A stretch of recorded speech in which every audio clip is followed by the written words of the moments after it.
Kidney diseases affect millions of people, but their real impact often goes unnoticed.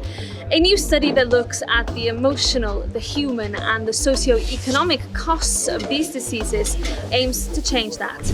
I sat down with a panel of experts here in Brussels to learn more. Here are the highlights. I'm going to come straight to you, Daniel. I know you have lived experience of a rare kidney disease. Tell us about that, and tell us about how that experience is shaping the work you do as a patient advocate. As you can imagine, to depend on a machine to survive and to undergo the dialysis treatments, it is tough, it is so hard, not only for the lifestyle limitations. You have a lot of restrictions of diet and nutrition and even fluids. We cannot even drink water. As you can imagine, in a society that celebrates everything by eating and drinking around the table, at a birthday, a wedding, what it means a lot, no? And always the diagnosis of chronic kidney disease or rare kidney diseases are too late. So we are reaching too late the high-risk groups. So we need to change that, no? And of course, it's a question of awareness and about early intervention, education, and global campaigns. And we need to work together. Why is early diagnosis so critical, and what can be done to boost early diagnosis? In a nutshell, many kidney diseases are silent for a long period of time. But the good news is that the kidney speaks in one way with the urine. And so here, really, urine testing is cheap, no need for a needle, like a blood test.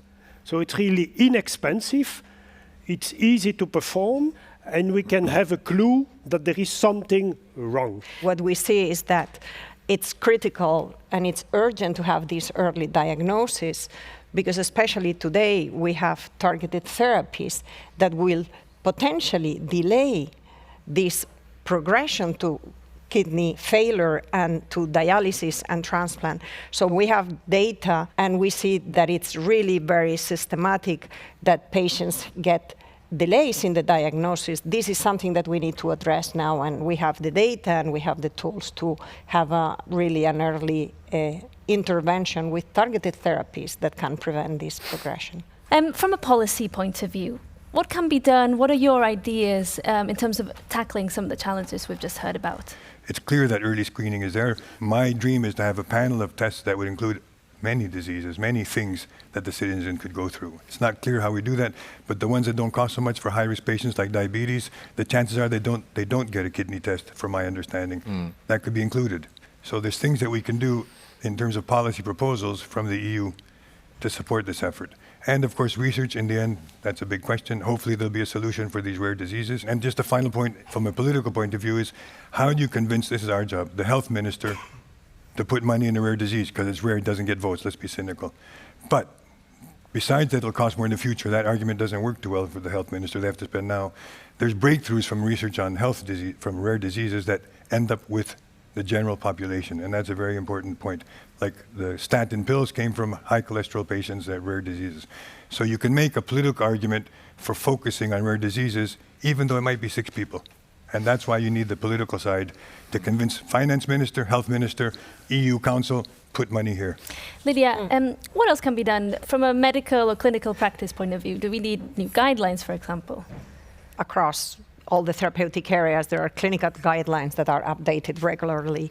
But I think that we always need to really, we have the obligation to ensure that new treatments that are made available because of science data is generated and regulators have approved those products, that those updates are translated into the guidelines, because that means that then patients will be able to have access to those treatments.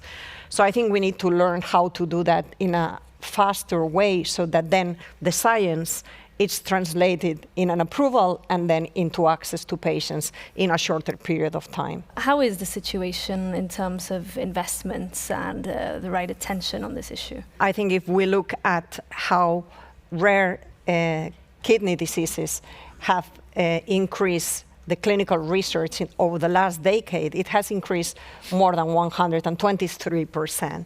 This means that we are getting the right attention to rare kidney diseases.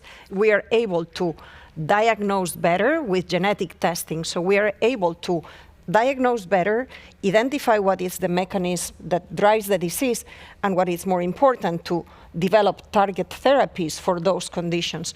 So I think we are moving in the right direction.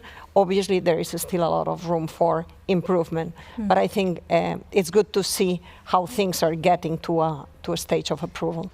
Daniel, you also represent a patients' federation. Tell us a little bit about your work. Is your voice being heard here?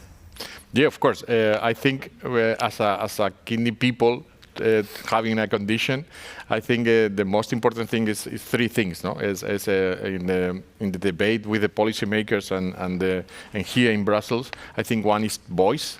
We need recognition, we need awareness, we need to be heard.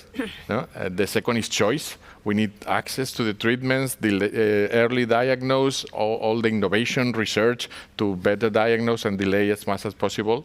And the third thing is co-production, no? Co-produce the strategies, protocols, everything together. Because it's not the same to know the path than to walk the path. When you walk the path, you learn everything about the rare kidney conditions or about the chronicity, and you learn how to deal with it. And I think it's important, these three things together in the debate to improve, of course, this new kidney medicine to arrive early for better outcomes and better endpoints. What do you take away from the panel and from what the rest of your panelists have said? The Health Committee has many champions for different issues, but we have to really focus on rare disease because it's such a special case and people are in such pain.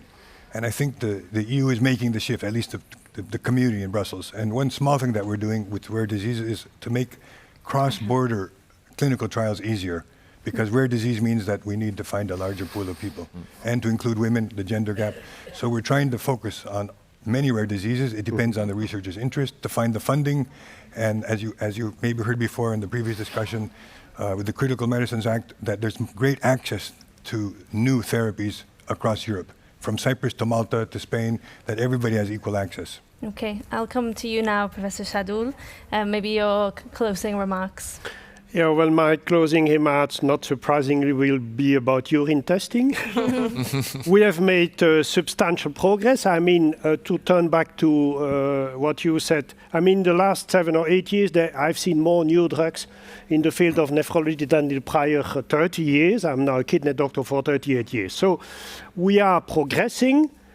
But still, urine testing is underused, and I think the Safe Hearts Plan is a wonderful opportunity to make sure that across Europe, people become more aware, policymakers and others and nation states become aware that urine testing can be used much more. It's cheap, non-invasive, so there is every reason to use it. I think what it's really important is that we understand that there is an urgency to diagnose patients, because with that, we can treat with targeted therapies that can delay disease progression. And that means that patients will keep their kidney function for as long as possible, delaying dialysis and kidney transplantation, which is in the end what is the huge burden for patients and the caregivers. So I think that we need to be excited about the new era, but we also need to work together to make this happen and to make this a reality. I think it's time to take action. I think it's the right time now. I think we need multidisciplinary care, but we need to act now to start to see the results in a medium or long term. Well, thank you so much to our team of panelists today for shining a light on this very important issue, and thank you for your support. Thanks to you. Thank you.